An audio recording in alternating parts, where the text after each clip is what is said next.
Hello students, welcome back. 10th standard social civics la second lesson பார்த்துட்டு continuation of that second lesson. In last session we have seen about the president and vice president, their roles, functions, their method of election, qualification, இதை பற்றி எல்லாமே in detail we have discussed. In today's session we are going to see about prime minister, council of minister.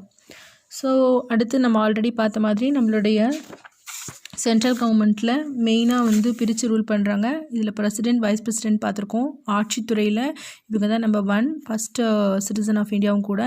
அடுத்து second highest office வந்து vice president, அவர் இருக்கக்கூடிய விஷயங்கள் பற்றி பார்த்தோம். இன் today session we are going to look into prime minister and council of minister. So இவங்களுக்கு அடுத்தது முக்கியமான பொறுப்பில் இருக்கக்கூடியவங்க இவங்க தான்.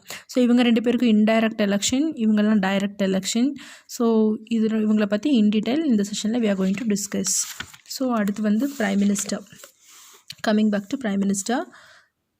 So prime minister article 74(1) says about the Indian அரசியலமைப்பு சட்டத்தில் ஆர்டிகல் 74 வந்து நமக்கு பிரைம் மினிஸ்டர் அவர் தான் வந்து head to the aid and advice of the president அப்படின்ற ஒரு லைன் கொடுத்துருப்பாங்க.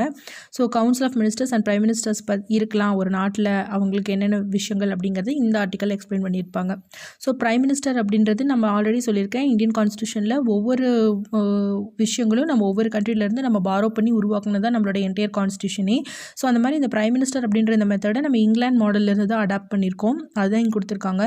ஸோ இந்த இங்கிலாந்து மாடல் எஸ்பெஷலி அவங்க வந்து இது வெஸ்ட் மினிஸ்டர்ஸ் மாடல் அப்படின்னு சொல்லுவாங்க. ஸோ இங்கிலாந்து பார்லிமெண்ட்டில் அவங்க வெஸ்ட் மினிஸ்டர்னு சொல்கிறது தான் நம்ம இங்கே வந்து வெஸ்ட் மினிஸ்டர் பார்லிமெண்ட்னு சொல்கிறது தான் இங்கே வந்து பிரைம் மினிஸ்டர் அப்படின்ற மெத்தடில் அடாப்ட் பண்ணி நம்ம அதை ஃபாலோ பண்ணிகிட்ருக்கோம். ஸோ இங்கே லோக்சபாவில் வந்து இருக்கிறவங்க எந்த ஒரு கட்சி வந்து பெரும்பான்மை வகிக்குதோ, நம்ம எலெக்ட் பண்ணி ஓட் பண்ணி நம்ம தேர்ந்தெடுக்கக்கூடிய கட்சி தேசிய அளவில் எந்த ஒரு கட்சி பெரும்பான்மை வகிக்குதோ அந்த பெரும்பான்மை கட்சியை சேர்ந்த ஒருத்தரை வந்து அவங்க லீடராக தேர்ந்தெடுப்பாங்க. ஸோ அவங்கள தான் பிரைம் மினிஸ்டராக வந்து பிரசிடெண்ட் பதவி பிரமாணம் பண்ணி வைப்பார். ஸோ லோக்சபாவுடைய மெஜாரிட்டி பார்ட்டியில் இருக்கக்கூடியவங்களை தான் பிரைம் மினிஸ்டராக பிரசிடெண்ட் வந்து அப்பாயிண்ட் பண்ணுவார். பட் எலெக்ட் பண்ணுறது வி த பீப்புள்.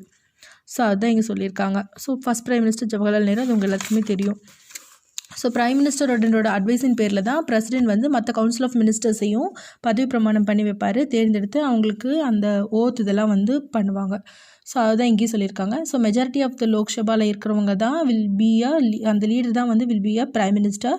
ஸோ அதுக்கப்புறம் பிரைம் மினிஸ்டர் பார்த்து தேர்ந்தெடுக்கக்கூடியவங்க தான் சில கவுன்சில் ஆஃப் மினிஸ்டர்ஸ். இந்த கவுன்சில் ஆஃப் மினிஸ்டர்ஸ்லேயும் ஒரு ரேங்கிங் இருக்குது, அது என்னன்றது தான் உங்களுக்கு இங்கே கொடுத்துருக்காங்க. Cabinet minister, minister of state and deputy minister. So இதை பற்றி இங்கே வரும்போது டீட்டெயிலாக பார்க்கலாம். ஸோ இப்போ அவங்க வந்து தேர்ந்தெடுத்ததுக்கப்புறம் president will administer the oath. அந்த ஓத் எடுத்ததுக்கப்புறம் தான் அவங்க வந்து மினிஸ்டராக வந்து ரெகக்னைஸ் பண்ண முடியும். So that's all. இங்கே இன்ட்ரடக்ஷன் உங்களுக்கு அவ்வளோதான் கொடுத்துருக்காங்க. அடுத்து பார்த்தீங்கன்னா duties and functions of prime minister. Prime மினிஸ்டரோட மெயினான டியூட்டிஸ் அண்ட் ஃபங்க்ஷன்ஸ் என்ன அப்படின்றது ஆர்டிகல் 78 கொடுத்துருக்காங்க. ஸோ பிரைம் மினிஸ்டர் தான் வந்து மற்ற மினிஸ்டர்ஸ்க்கு என்னென்ன ரேங்கிங், யார் யார் கேபினெட் மினிஸ்டராக இருக்கலாம், யார் வந்து டிபார்ட்மெண்டலுக்குள்ளே இந்த பதவியில் இருக்கலாம் அப்படின்ற அந்த பதவியை பிரித்து கொடுக்குற மெயின் முக்கிய பொறுப்பு வந்து பிரைம் மினிஸ்டர்கிட்ட தான் இருக்குது.